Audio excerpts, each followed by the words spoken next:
Let's do this. The Cult of Hockey podcast by the faithful and for the faithful. I'm David Staples of the Edmonton Journal, and I'm here tonight with Bruce McCurdy. Welcome, Bruce. Hey, David. How you doing tonight? Good. We're a little late getting at this. I was away this weekend at a hockey tournament, coaching a team in the hamlet of Torrington, Alberta, home of the famous Gopher. I don't know. Is it Gopher Hole Museum? But it was Yeah. closed. I've been there 3 or 4 times. It's closed for the winter, but we had a hockey tournament there, and it was a lot of fun. Thought maybe they'd have a special opening on Groundhog Day for you. Yeah. Speaking of Groundhog Day, today was yesterday all over again. I think we're back. We're stuck in that Bill Murray movie, with the Oilers playing the same game 2 days in a row, same outcome, same blown lead. Oh. Well, at least they got 2 loser points. And I haven't seen yesterday's game, and I understand they played pretty well. Today, I don't think they deserved to win, Bruce. I don't think they were the better team on the night. They had a strong power play, but other than that, I mean, it's not like Montreal was great or anything, but the Oilers were not. They were pretty ragged. So, Bruce, what is your good thing from the game? Well, my good thing is that Oilers power play.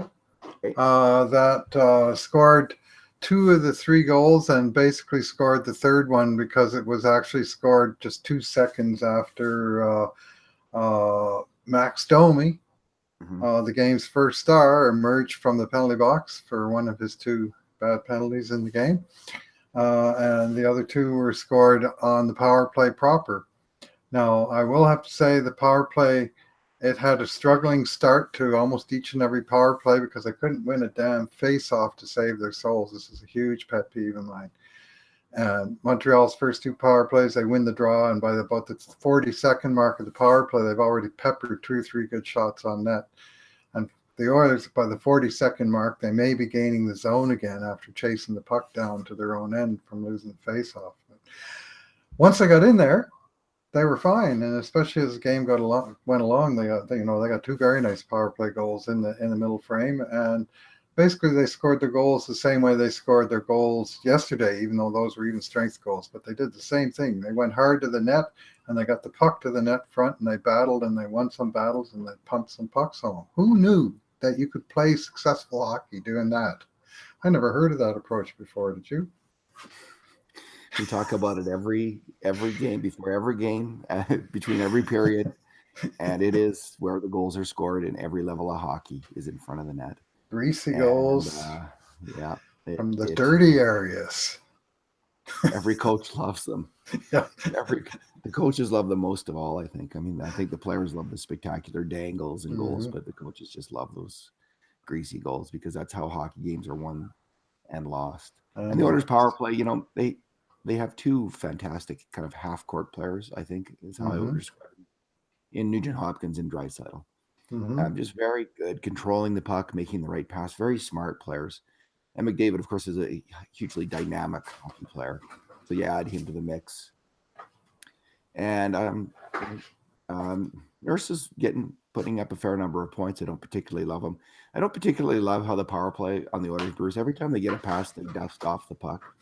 Yeah. There's always an extra puck handle in there, and there's such excellent players they can get away with that and still put up decent power play numbers. I don't know where they rank in the league. Are they kind of mid-pack or mid-pack? Yeah.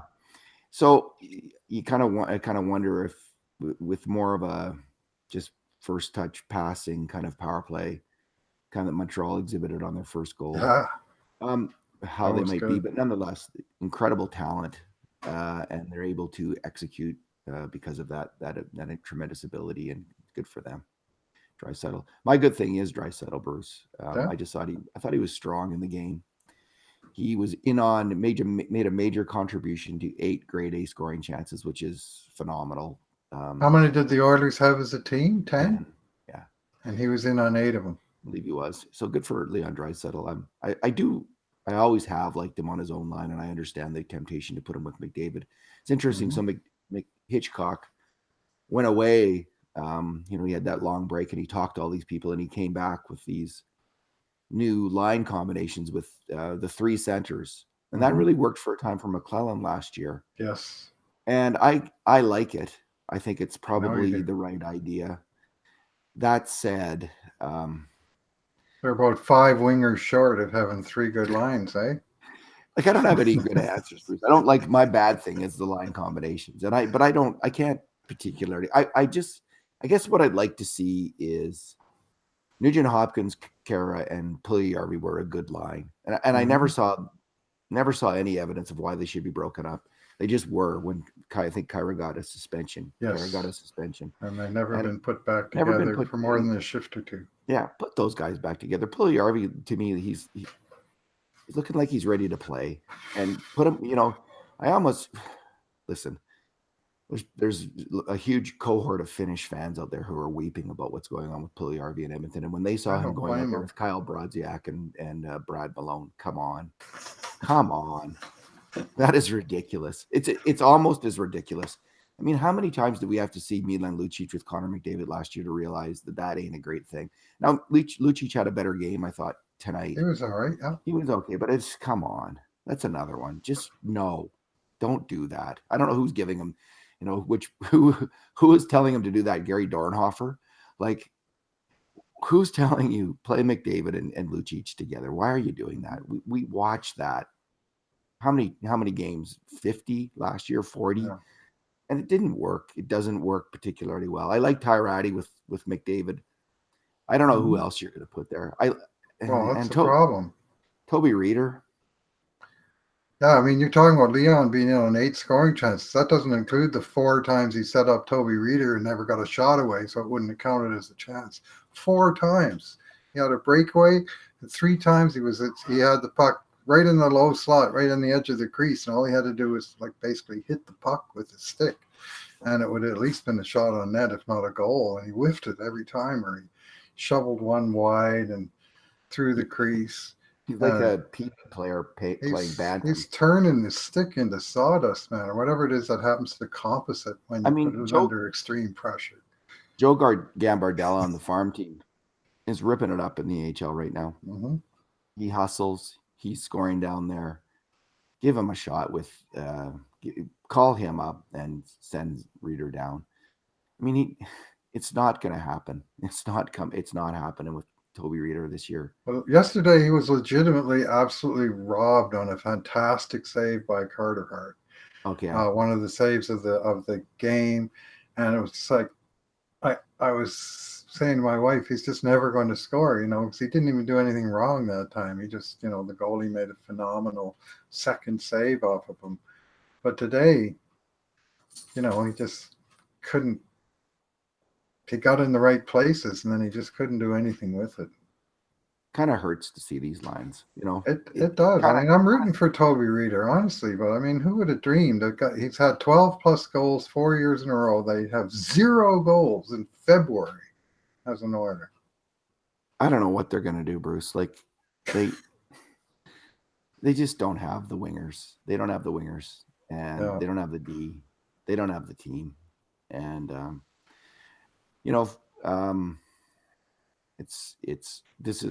I had been optimistic for a long time about them making the playoffs, but if this is the best you can do, maybe if Klefbom comes back, they can capture some lightning in a bottle. The teams they're competing with also have major holes in them, right? And it's just a matter of kind of team concept, playing well together, and having an idea of how to play together and getting some good goaltending. Mm-hmm. So the Oilers have a bit of that team concept, I think, going a little bit, but the goaltending sure wasn't there tonight. Which segue to your bad thing, Bruce? My bad thing is the tying goal in the third period, the 3-3 goal. And to me, that was goaltending. And to Ken Hitchcock, it was goaltending because Hitchcock singled out Koskinen for some fairly harsh criticism in the post game, saying we played basically a perfect third period. We just needed a save. And Koskinen, he made 2 separate mistakes on that play. First of all, there was a puck that bounced around the back of the net, and he tried to cover it up, and then he failed to cover it. And then, for whatever reason, he was looking over his shoulder, he was in the middle of the net, and the puck came out on one side, and he just never moved to that post, and he left the whole top side on the short side open for an easy shot. And I mean, he's 6'7". Make yourself a little big there, and there's no place to put that puck. I think he was screened on the first one by Russell pretty effectively there on Weber's goal. But the second one, very effectively. Yeah, he was screened. And the second one I didn't like from him either. I mean, he did have to go to the side of the net, but that puck he overplayed it, eh? That puck went in off him. Like he put it in his own net. So that wasn't good.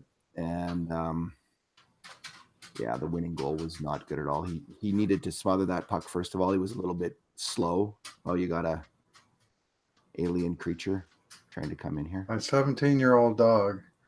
She just left the door open, then she just pushed the door open and walked through it for literally the first time in her life. I've never seen a dog that was so completely flummoxed by doors. Every other dog I've ever had knows how to push a door open, even turn the handle, all kinds of neat stuff. Kind of like Toby Reader with open mouth. Anyway, she just did it, 17 years old. Maybe that's a good omen. Yeah. Yeah, I don't know who you call up. I would call up Gambardella. I would call up Marody. Like, I know that you want players to ripen, but he was in college for 3 years, I believe. He is the same age as Connor McDavid. He's getting a point a game in the AHL, Cooper Marody, and I'd give him a try too. Like I liked him. I know that the word on him is he doesn't skate well enough, but he certainly handles the puck well enough, and he's a very smart player. Why not give him a try and give Gambardella another shot? I mean, they can't, I really don't think that could get any worse than Lucic on the top line and Toby Reader on the second line. So where are we? Your number. Well, I thought my bad thing with Koskinen, and I didn't mention the fact that he's now been below 900 in 10 of his last 13 games, during which time the team gave him a 3-year extension at $4.5 million to be their number one goalie. Like, you can't make this stuff up, David. I think he's better than he's played in these 13 games, but I mean, that's a long stretch of being below 900. Bruce, he looked pretty good at times in the game too. Like in the first period, he was very good. There was lots of chances in that first period for Montreal, and the one goal that got by him, he was heavily screened by Russell. So I guess Russell, he usually gets out there to block his shots, but maybe even Chris Russell's courage may have failed him a little bit when Shea Weber's teeing it up there to go charging out to block that shot. So what's your number? My number is 60. That is the combined number of goals scored by Connor McDavid, 31, and Leon Draisaitl, 29. They are the first duo in the NHL to hit 60 goals, so the top duo in the entire NHL, 60 goals for two players. This playing for the Edmonton Oilers, who are tied for 20th, a three-way tie for 20th with 148 goals. So even with the 60-goal head start from their two superstars, the team is just, so this is a good news, bad news stat. I mean, you got two guys that literally have over 40% of the team's goals to this point in the season. I mean, 60 goals for the two of them is phenomenal. They got all 3 goals today, and that's not the first time that's happened. Well, they fired McClellan. They fired Chiarelli. Maybe they should fire the guy who hired them. That's all I'm saying. Yeah. Before he's given another shot at it. My bad. My stat? Number. My stat. I've done my bad thing. A number of them. My number is 9, and that is the winning streak or the unbeaten streak, at least. I'm not sure if they've won them all, of the Bakersfield Condors. It's actually 10. Oh, and they're all wins. 10 wins in a row. They won 2 on the weekend. Oh, I missed the second one then. Was that today? Yep. Or was I think Friday, Saturday. Okay. 10. 10 straight. Well, that's a really heartwarming kind of statistic. And the other really great thing about that is it's not being done on the strength of veterans, although they are getting contributions from older players like that. Don't win 10 in a row without everybody contributing. Yeah, like that, point. Like a Gambardella who's 25 and Russell, I think, who's 24, 25 are two kind of veteran players, veteran-ish, not by AHL standards because they're fairly new pros, but they're older. But I mean, it's people like no surprise to see them going on a winning streak when Caleb Jones heads back down there. because he is a fantastic hockey Yeah, he player. got 2 goals, I think, last night. Yeah. And they have Benson and Marody, who are both making major contributions. So that's Benson's 3 leading the team in players. scoring, 20 years old. Yeah, that's That's a 3 real players. promising sign. One among the very best news for Oilers fans this year, at least under the radar, is Tyler Benson. Healthy and productive and Mm-hmm. doing well down. William Laugesson's getting good reports, a Mm-hmm. 22-year-old Swedish defenseman. Mm-hmm. So, yeah, that's my 10, I guess, is my number. And that's a 10. really encouraging number. Oh, and Shane Starrett, by the way. Yeah. There's been a narrative, which I think is that you can't trade Talbot because then if you trade Talbot, you have to get a goalie back because there's no one on the farm. Well, Starrett is 25, Mm-hmm. I think, and again, he's played a lot of college He's hockey. a new pro. Yeah, he's a second-year pro. So he played a full year in the Eastern Hockey, or whatever they call it, East Coast Hockey League. It's not ECHL, called the yeah. ECA. They don't want you to use that ECA. They don't want you to say East Coast Hockey League, just ECHL for some reason. It's like the ice district instead of the ice district. Because it's not on the East Coast anymore. It's everywhere. I see. Okay, so he played there, and he's played most of the games and the majority more games than any other goalie in Bakersfield this year. I don't see why he can't be the backup for the rest of the year. He's not going to be any worse than Talbot probably, and so if they trade Talbot, I don't know that they have to get a goalie back, but he's another really promising player there. Maybe he needs another full year in the minors to maybe. I think he's already demonstrating that he's going to be worth a look at a decent shot at the backup role next year. He'll be cheap, and he might be good.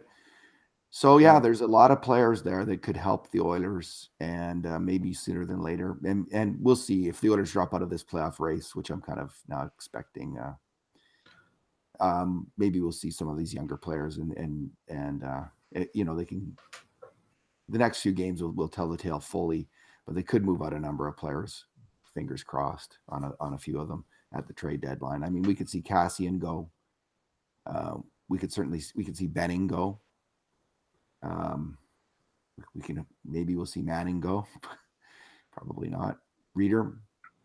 Would anyone pick up Reeder? Maybe they would. Hard to say. I mean, he's